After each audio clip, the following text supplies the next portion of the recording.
What's up, Digidestins? This is Kyle D, better known as RideMyAvatar. And guess what day it is? It is JP Tuesday. So we're going to have some fun looks at what JP's meta is. We're going to look at a breakdown of what is topping over there and see what's pulling ahead this week. Remember, check out last week's video if you want to see the most accurate data. And we know that EX4 should be the next bunch of cards that are coming in. So we'll hopefully see some results from that actually quite soon, starting next week. So without further ado, let's dive into the video and talk about it. So guys, first off, let's take a look at it. Red-Black Greymon Tribal deck is holding at a 45 pace lead, which is actually pretty interesting to see how close we are to moving on to the following week's meta, which will change into EX4. Which changes up the dynamic just a tad bit, but we only have like 204 decks, which is very interesting.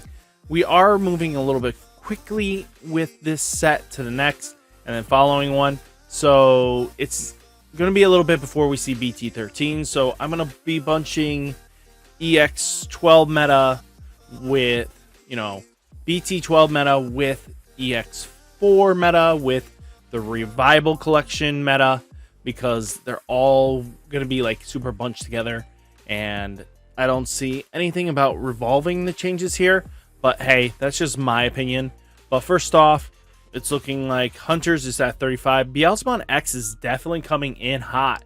We were at 21.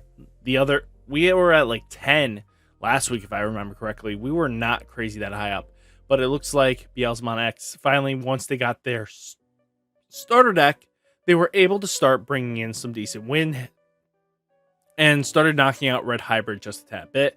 Bloom Hydra Quartz is about 15. Cross Heart's about 13. Blue Green Imperial Dramon's about 6. Grandis is about 6. Galamon's about 5. Mastay's about 5. Jesmon's about 4. Examon's about 4. Shine Greymon's about 3. Machine Dramon's 3. All Force V Dramon is 3. Armor Rush is about 2. Fall Down Mode, which is Ophanimon Loop, is about 2. D Reapers 1, Rust Tyranimal 1, Pearl Aggro 1, Metal Garurumon 1, Mega Dramon, which is basically the Gatomon deck, is at 1. Bonds of Friendship is at 1. Purple Yellow Control is at 1. Dark Knightmon at 1. Bagra Army at 1. Shoutmon DX at 1. Greymon Duro Brickmon is at 1. And Eosmon's at 1. So out of 204 decks from the Japanese meta side, from all their Twitter gathering, this is pretty solid to see that they're actually a little bit more closely representative in the trifecta for BT12. So yes, Greymons kind of just have a mixture of multiple decks, different top ends. That's really about it. So, but we have like Hunter and Jesmon X and Red Hybrid kind of just being a good 4-of-way cross. So it'll be very interesting to see if this actually transitions to our side of the meta. But let's just take a look at it as a pie chart. We're at 22.1%. Hunter's at 17.2%. Jesmon's at 10.3%. While Red Hybrid's at 9.8%. While Bloom Hydro Quartz is at 7.4%. Cross Heart's about 6.4%. 2.9% for Imperial Dramon. Grandis is at 2.9%. Galamon's 2.5%. 2.5% for Mastay. 2% at Jesmon. 2% at Examon, 1.5% at Shine Greymon, Machine Dramon 1.5%, All Force V Dramon 1.5%, and then Fall Down Mode, and then proceeds to be just 5% across the board at the end there. So very interesting to see. Let's see what we can do with all the nice fancy next decks we're going to talk about. We got 3 to talk about, so let's see what I have in store for you. So first off, it is going to be the Shoutmon deck. I actually piloted this in the Digimon Tri-Cup, so you guys can definitely check it out. The only real interesting card here that I really need to note is the Final Crossblade is a very interesting pick for this deck, because being able to delete one of your opponent's Digimon, then you may unsuspend one of your Shoutmon ×7 Superior Mode and it can attack your opponent. This could lead to being a free lethal game push, but being able to remove any of your opponent's Digimon is really good and beneficial, especially after you have one Superior Mode on board. Now this allows you to get another swing in possibly clearing out the rest of their security, if not just bringing lethal to game. So, not a bad trade-off. It's like a pseudo blitz. It doesn't require your Digimon to be unsuspended, which is really good there. You know, we have Shoutmon times 7, just being able to Omni-Shout, Z Greymon, Ballista, Darula, Starmon, Sparrows. Just being able to get into this. It has Rush. It can just deal a lot of damage and just apply a lot of pressure. So I think that's really going to make or break the deck.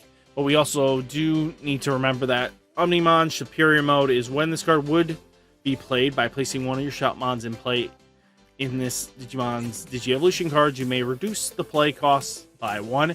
Place cards from your trash as a Digi-Evolution cards for Digi-Cross. So as long as you have like a Shoutmon on board already, you can Digi-Cross into Superior Mode, apply so much pressure to your opponent's not even funny. But what's really nasty is the on-play return the Digi-Evolution cards of one of your opponent's Digimon to the bottom of their deck in any order, returning that Digimon to the bottom of the deck. So basically, you get to remove all the sources, get stuff out of their way, and then you get to basically bottom deck the big boss Digimon. Really good. But your turn, all your opponent's options and security do not activated. So this can really apply pressure to, let's say, Setcom, because Superior Mode can just clear out some massive damage. But all in all, it's playing any package that you need. You need a lot of different names, so you'll use like Shoutmon plus Star Sword, Shoutmon King Mode version, this one. But you also have Shoutmon King version, this one. On play, when Digimon, you may play one Takato. Sorry. I've been thinking Galamon almost all day. Taiki, Yu, or Tagiru from your hand without paying its memory cost. You'll be playing your Taikis with this effect. And then it has on deletion save. But then place one card with save in its card text from your trash under one of your tamers. Not a bad deal. And then Digi-Cross 2, one of your Digimon with save in its traits. So, yeah, right there, it just gives you some decent value there. And, you know, you get Z Greymon creating a blocker. Another option is Shoutmon DX, deleting one of your opponent's Digimon with DP of 8,000 DP or less. One of your opponent's Digimon may not attack until the end of opponent's next turn. End of attack by deleting this Digimon, gain 1 memory. And it's a Digi-Cross for 3 for Omni-Shout and Zeke. So this is 6. So this brings it down to 7. Material save 2. It's also treated as an Omni and a Zeke. So it gives you different names. And all in all, the deck is pretty relevant in itself. It's still a Rush deck. It is still Rookie Rush on a little bit better steroids.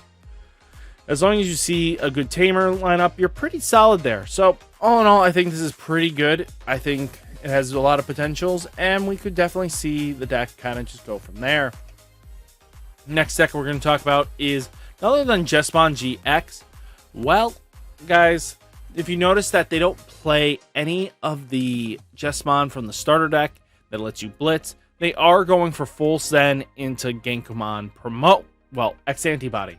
Genkumon here is going to really do some massive value here. When Digivolving may play one Digimon card with Sistermon name from your hand or trash without paying its memory cost. Then, if you have Genkumon in this Digi-Evolution cards, or you have a Digimon with Sistermon in play until the end of your opponent's turn, all your Digimon get plus 2,000 DP, and your opponent's effects cannot return them to hand or deck or reduce their DP. This covers so much of the board, it's not even funny. The only thing that kind of now gets around it is like Chaos Degradation, or you're going to be facing the biggest threats of your life being the Hunter deck. Using the card Arrestramon, being able to put it underneath one of your Systemon is really what's going to hurt you the most. But all in all, the deck still has a lot of potential and can do a lot of damage. So being able to have that small protection really can matter in the long game. You know, Jesmon GX being able to, when Digivolving, may place one card with Royal Knights in its traits and a play cost 13 or less from your hand or trash under this Digimon as a bottom Digi-Evolution card. Activate one of the place Digimons when Digivolving effects, then Blitz. So just all in all, great stuff. And then while a card with Royal Knights in its traits, in its Digi-Evolution cards, this Digimon gains Piercing, Blocker, and Security +1. This allows you to apply a lot of pressure. And I mean, all in all, it's just a very generic list. I mean, you know what Savior Hawks do by now. Baho Hawkmons, you already know. Digimon Blancs, you know. The only real difference cards here in most lists is like playing Fireball, just to be able to get some draw advantage or kill some annoying chokers that they might have, memory blockers or anything like that, those Digitamas. well, Digimon grade 3s, level 3s, not grade 3s. Vanguard on my head too. So what's really interesting about it is they're running this option here. So while you have a Digimon with Royal Knights in its traits in play, you may use this card without meeting its color requirements. Main effects, unsuspend one of your Digimon. Then if you have a Digimon with Jesmon GX, activate its when Digivolving effects. So this can allow you to get another Genkamon promote underneath, making your Systemons even more beefier, or even just get a reuse out of your Jesmon GX that you didn't think you had another choice in. And then it gets bigger and bigger every single time. But I think this is pretty solid for a list. I know that they are playing Shikatomon. This one is if your Digimon is a level 7, gain a memory, so that Blitz can possibly pass it back to you. Depends on the circumstances. And then you do have like Huckmon here, so for security, at the end of battle, delete one of your opponent's Digimon with 4,000 DP or less.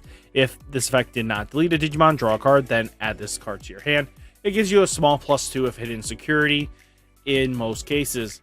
I mean, pretty solid all in all. Nothing really much more to talk about. It is just a very solid Jesmon GX list, and we'll have to see if that continues in the long game. Next, we do have the final deck we're going to talk about, and that is the Hunter's deck. We also played this one on the channel, so definitely in the Digimon Tri-Cup. Arrestramon Superior Mode is a very powerful Digimon in itself, very easily achieved to get its effect off. When Digivolving, place one of your opponent's level 3 under one of your opponent's other Digimon, or bottom Digievolution under one of your opponent's Tamers. So now you get some value out of that because now it's a Tamer. If they are not a hybrid deck, I mean, it's good to put something underneath their Tamer. You have nothing to worry about. If not, even just putting their big boss Digimon underneath, all sources fall off anyway, so now they're kind of screwed. They have a big boss Digimon that really isn't going to do them much value.